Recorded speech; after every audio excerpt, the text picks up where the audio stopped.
Hi everyone, this is Kicho Vlogs, a Filipino actor based here in Saudi Arabia, and welcome back to my channel. Agad-agad gawa na to the reaction video ang maybe compilation. So I won't take any longer. Let's start this reaction video. Sa'yong ipaglalaban ko sa hirap at ginhawang ating pag-ibig Ay, upang di magkalayo kailanman. Ikaw ay, I love the edits. I love the edits. Alam mo, one thing that I really love about this, okay, sabihin sige na, bigyan natin sila ng benefit of the doubt kasi ang kiniklaim nila close friends and whatnot. Friends daw sila. Sige, ibigay na natin yan sa kanila kahit iba naman yung nakikita natin.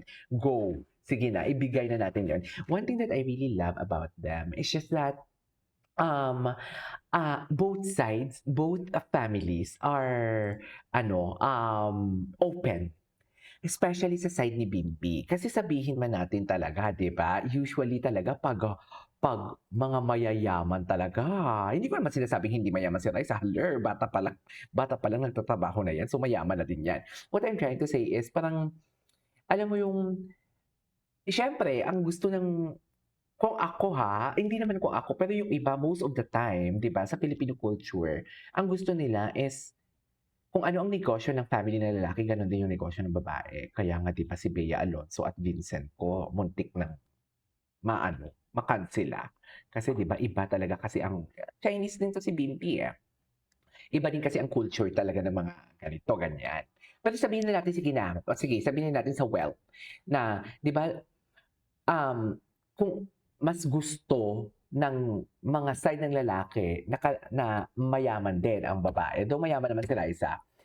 Pero, ang maganda kasi dito is tanggap both sides, lalo na kay Chris Aquino. Hala, naalala ko pa na ang mga bags daw ni Chris Aquino is mapupunta sa kanyang daughter-in-law. Hala, uy, ang dami-dami niyang bag. Di ba? Hala, atake. Yan yung isa sa mga gusto ko sa kanila. Charis, ang pangarap pa more. Charis. Yung kanta kasi talaga kahapon hindi. Tsaka dear, tingnan mo naman talaga kung mag-hug siya, akala mo talaga walang bukas. 'Di ba kung wala na lang talaga ipasok niya talaga sa bulsa niya, sa totoo lang. Yun talaga yun, eh. Tsaka alam mo kung dalawa lang sila, Bimbi is not acting like a Bimbi. Parang mas matured siya kay Raisa. Kung napansin niyo itong dito, tingnan mo naman, 'pag mag 'pag mag-akbay-akbay siya and everything, parang 'pag dalawa lang sila hindi siya nagpapa-cute. Kundi gentleman siya, yung tipong you can count on me, you can lean on me.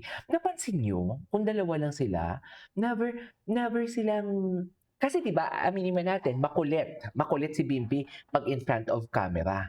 Ang dami niyang ginagawa kay Raisa, may gaganunin niya, may titikil-tikil niya, pero 'pag dalawa lang sila, chill lang siya, akbay lang siya, higa lang siya sa lap ni Raisa. Hala, atake, hindi gano'n.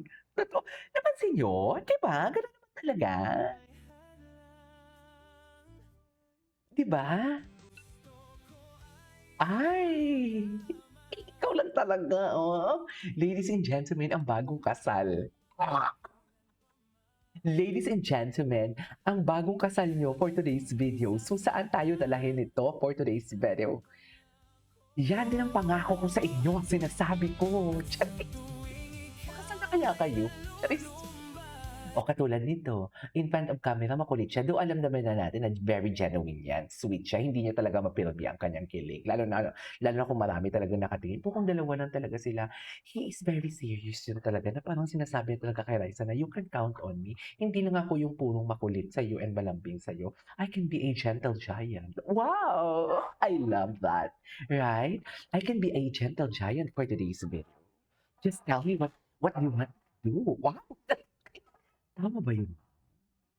Sa palagay niyo, tama ba yun? Ako feeling ko tama yun, eh. 'Di ba?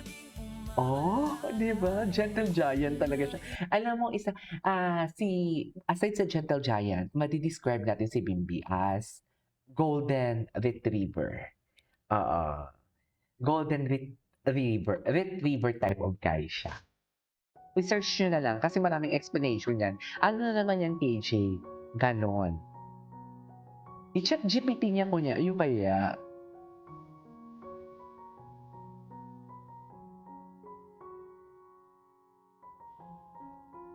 Ay.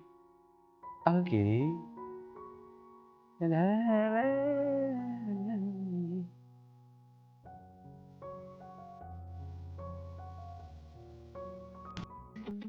Ay, ano to? I knew from the first time. Okay. Ay, oh yan. Yan yung sinasabi ko. Pag in front of camera, gaganyan-ganyan siya. Pero pag dalawa lang sila, seryoso siya. Na para bang siya ang master ni Raisa. Na para bang pagmamay-ari niya talaga si Raisa. Aminin niyo yan. Ako nararamdaman ko yan. Ewan ko sa inyo ha. Yan yung analysis ko. Di ba? Better and over you is. Ganda ni Raisa. Di ba? Very Julia Clarete talaga siya. Ay! Totoo ba? Hindi nahahanap ng iba yan. Wala na. Saan dalahin? Gwapo ni Bimbi, no? Seryoso. Tsaka yung kanta ni Bimbi, mararamdaman mo talaga na may puso. Kahapon, may puso talaga. Tapos yung kanta pa, very timely, relevant. I mean, marami naman akong singer na napapanood na, alam mo yung basta, hindi, actually, I really don't know kung di ba si Bimbi din naman talaga, he is a host, not a singer, pero papunta na siya doon because of his training. Pero usually kasi talaga, sa mga katulad ka na Francine Villas, Seth Fidelin, Fiang, mga JM Fiang, hindi naman yan, okay, Barbie Fortesa, David Licao, hindi naman yan sila singer eh. Kaya kung kumanta sila, mararamdaman mo na hindi galing sa puso. Basta lang mag-perform, yun. 'Di ba? Kasi ang ano talaga nila, ang kanilang forte talaga is to act, not to sing. Pero si Bimbi naman kasi hindi ko naman sinasabing hindi siya singer, pero papunta na siya doon. Pero sa ngayon, hindi pa siya fully singer talaga. Pero masasabi mo talaga na may feelings ang kanyang kanta. May feelings talaga. Pati si Sir Jack, 'di ba? Nagsabi nga, Charis, na may feelings. Oh, ganun ba yun? Ano yung masasayang?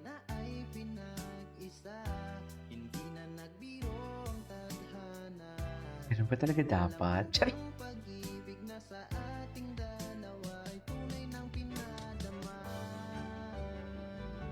Okay.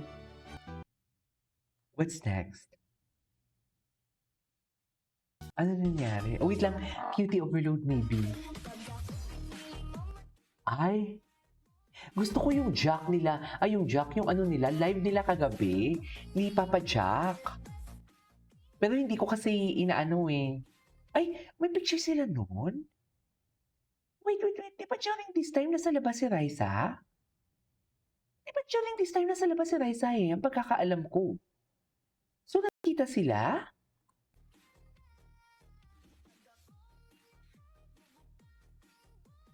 Bakit gano'n naman yung kanta? Bakit gano'n naman yung kanta? Happy Sunday, everyone! Ay, ito. Maybe Friday. Patingin.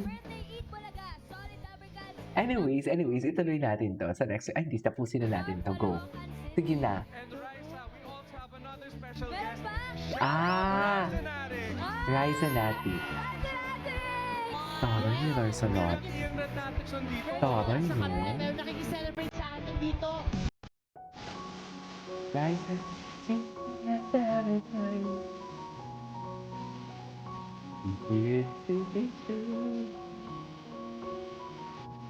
Okay. Diba? Gaganyan-ganyan lang siya. Pakulit-kulit siya harap ng camera. Pero tingnan mo dear. Ganyan talaga pag malapit ang ulaan ng hindi energetic. Bakit? Anong atake pag malapit ang ulan?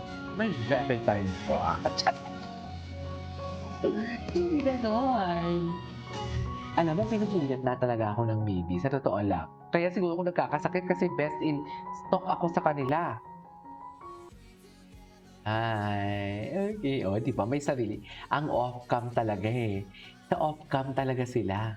Sa off-cam talaga sila, mami. Malala. Anyways, that's our for today's video. This is Katie Vlogs and see you on my next vlog. Bye!